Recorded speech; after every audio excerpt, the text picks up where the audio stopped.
Hello, नमस्कार दोस्तों। स्वागत है आपका अपने YouTube channel learn with Sonlal में। आज हम बात करेंगे कक्षा 10 के प्रश्नावली 1 के 1.3 की। दोस्तों, आपसे रिक्वेस्ट है, अगर आप इस चैनल पर न्यू हैं तो चैनल को सब्सक्राइब जरूर करें और बेल आइकन को दबाइए, क्योंकि इस चैनल के माध्यम से मिलने वाला है आपको कक्षा 10 के संपूर्ण सिलेबस का सॉल्यूशन। शुरुआत करते हैं प्रश्नावली 1.3 की प्रश्न संख्या 1 की। प्रश्न संख्या 1 है कि सिद्ध कीजिए कि √5 एक अपरिमेय संख्या है। अगर दोस्तों किसी भी संख्या को अपरिमेय सिद्ध करना है तो आपको पहले मानना पड़ेगा कि वो एक परिमेय संख्या है। फिर हम परिमेय संख्या के नियम फॉलो करवाएंगे। अगर वो परिमेय संख्या के नियम फॉलो कर लेता है तब तो हमारी कल्पना सही हो जाएगी, अन्यथा गलत हो जाएगी। तो शुरुआत करते हैं।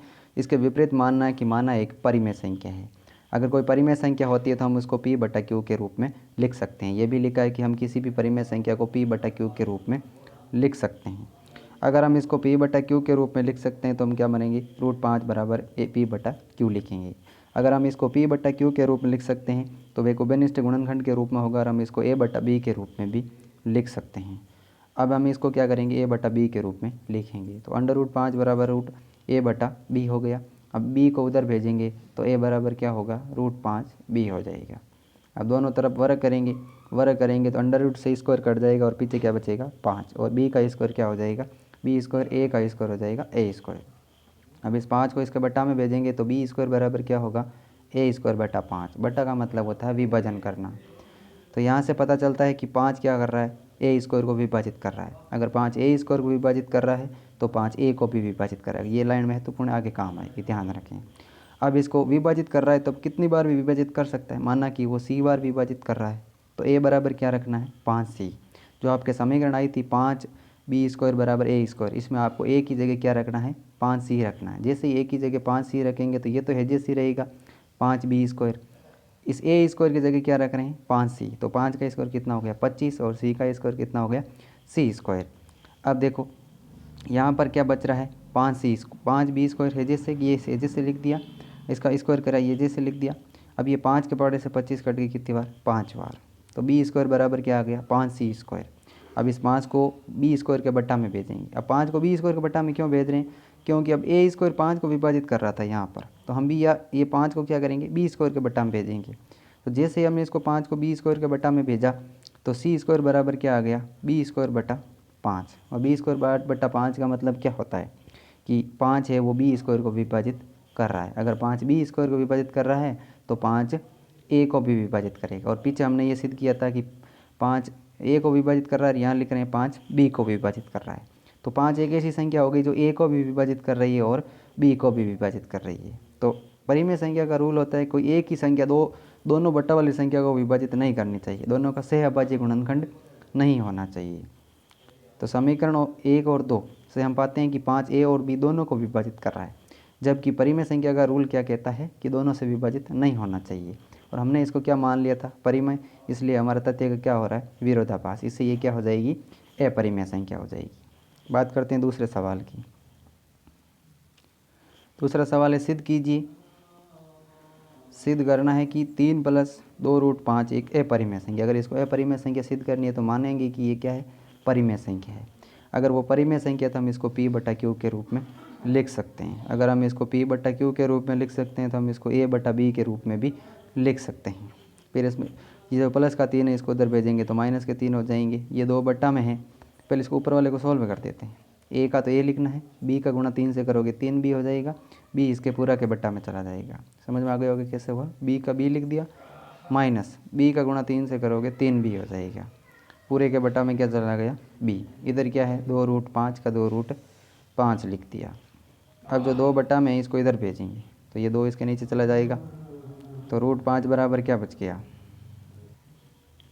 तो ये 2 इसके बट्टा में चला गया। जैसे ही 2 इसके बट्टा में गया तो ये खुद क्या बन गया, देखो A/B का रूप, क्योंकि A भी पूर्णांक है, 3 भी पूर्णांक है, B भी पूर्णांक है और 2 भी पूर्णांक है। जैसे ये सारे पूर्णांक हो जाते हैं, यहाँ पर क्या लेगा, चूँकि A और B पूर्णांक है, 2 और 3 सारे पूर्णांक है, ये सारे पूर्णांक है और इसको हम बट्टा के रूप में लिख सकते हैं। इसका मतलब ये तो परिमेय संख्या होनी चाहिए, जबकि √5 खुद क्या है, अपरिमेय संख्या। तो जो हमने कल्पना मान करके शुरू की थी वो सारी क्या हो जाएगी, गलत हो जाएगी। तो यहाँ पर क्या लिखेंगे, विरोधाभासी परिणाम प्राप्त होता है, √5 एक परिमेय संख्या है। इसी प्रकार आगे के प्रश्न करने हैं आपको। सिद्ध कीजिए कि निम्न संख्याएं अपरिमेय। अगर इसको अपरिमेय सिद्ध करनी है तो इन सारों को एक बार परिमेय मानेंगे और इसका पक्षांतरण करेंगे। तो एक एक करके बात करते हैं। सबसे पहले देखते हैं 1/√2 की। 1/√2 अपरिमेय सिद्ध करना है तो माना ये परिमेय है। अगर ये परिमेय है तो इसको P/Q के रूप में व्यक्त कर सकते हैं। इसको जैसे ही P/Q के रूप में व्यक्त करेंगे तो हम इसको A/B के रूप में भी व्यक्त कर सकते हैं। तो ये A/B रूप हो गया। अब इसका वज्र गुणा करवाएंगे तो A का गुणा B से करोगे B बार जाएगा और A का √2 से करोगे A√2 हो जाएगा। दोनों तरफ स्क्वायर करेंगे तो B का स्क्वायर कितना हो जाएगा स्क्वायर, और A का स्क्वायर क्या होगा A स्क्वायर। इसके ऊपर स्क्वायर करेंगे तो स्क्वायर से अंडर रूट कट जाएगा, पीछे क्या बचेगा 2। अब आपको क्या करना है, आगे देखिए। आगे आपके जो ये 2 है, ये 2 इसको क्या करेंगे B स्क्वायर के बट्टा में भेज देंगे। जैसे इसको B स्क्वायर के बट्टा में भेजेंगे तो यहाँ पर क्या पता चल रहा है कि 2B स्क्वायर को विभाजित कर रहा है, 2B स्क्वायर को विभाजित कर रहा है। अगर 2B स्क्वायर को विभाजित कर रहा है तो 2B को भी विभाजित करेगा। तो यहाँ पर हो गया ये 2B को भी विभाजित कर रहा है। अब B 2 है वो B को विभाजित कर रहा है, ये लाइन काम आएगी आगे, इसका ध्यान रखें। आगे बढ़ते हैं कि अब 2B को विभाजित कर रहा है तो अब कितनी बार कर रहा है ये पता नहीं। विभाजित करने का मतलब भाग जाना। अब 2 का भाग B में जा रहा है, माना कि वो C बार जा रहा है। C बार क्यों मान रहे देखिए आगे पता चलेगा। अब B बराबर हमने क्या मान लिया है 2C मान लिया। देखो B बराबर क्या मान लिया 2C। ये जो B बराबर 2C है वो यहाँ रखेंगे। B स्क्वायर बराबर 2A स्क्वायर जो ऊपर हमारे समीकरण आया था। अब B स्क्वायर की जगह हम क्या रख रहे हैं 2C, तो B की जगह क्या रख दिया 2C, ऊपर स्क्वायर का स्क्वायर लगा दिया। इधर क्या है 2A स्क्वायर, इधर 2A स्क्वायर सेम लिख दिया। फिर इसका स्क्वायर करेंगे 2 का स्क्वायर 4 हो गया, C स्क्वायर का C स्क्वायर, 2 का 2 A स्क्वायर का A स्क्वायर। फिर ये जो 2 है इस 2 के पावड़े से 4 कटते हैं 2 बार। फिर C स्क्वायर का C स्क्वायर बच गया, A स्क्वायर का A स्क्वायर।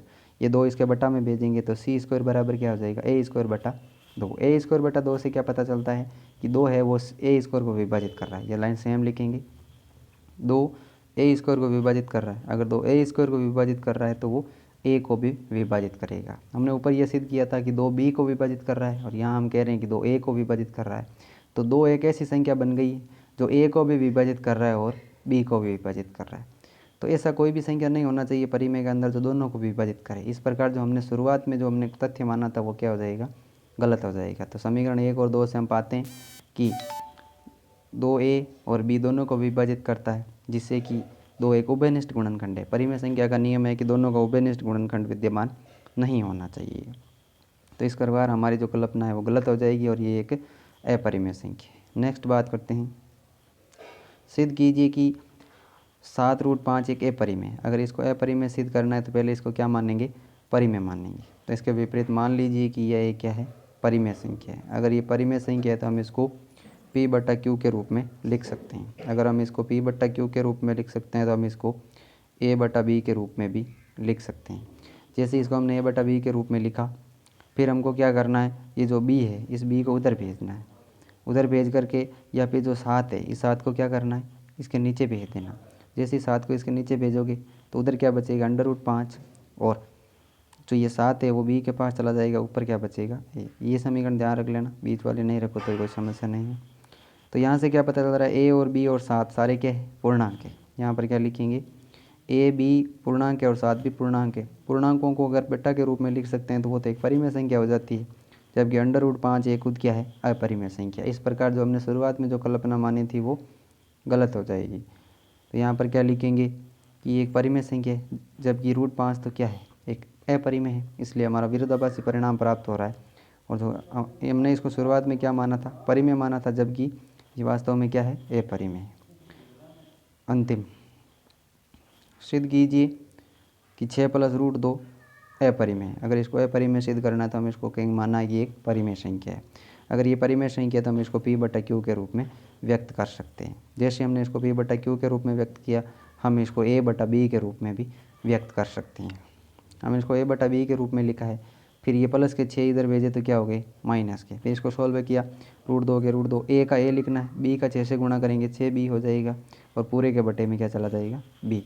अब A B और 6 सारे पूर्णांक है और पूर्णांक है हम इसको बट्टा के रूप में लिख सकते हैं। इसका मतलब √2 क्या होना चाहिए परिमेय होना चाहिए, जबकि हम क्या जानते हैं कि √2 एक प्रकार की क्या है अपरिमेय संख्या है। अब अपरिमेय संख्या के बराबर में परिमेय संख्या का परिणाम आ रहा है, इसलिए हमारी जो कल्पना थी उसका क्या है विरोधाभास हो रहा है। हमने इसको परिमेय माना था, जबकि ये क्या नहीं है, परिमेय नहीं है। कौन सी संख्या है, अपरिमेय संख्या। धन्यवाद।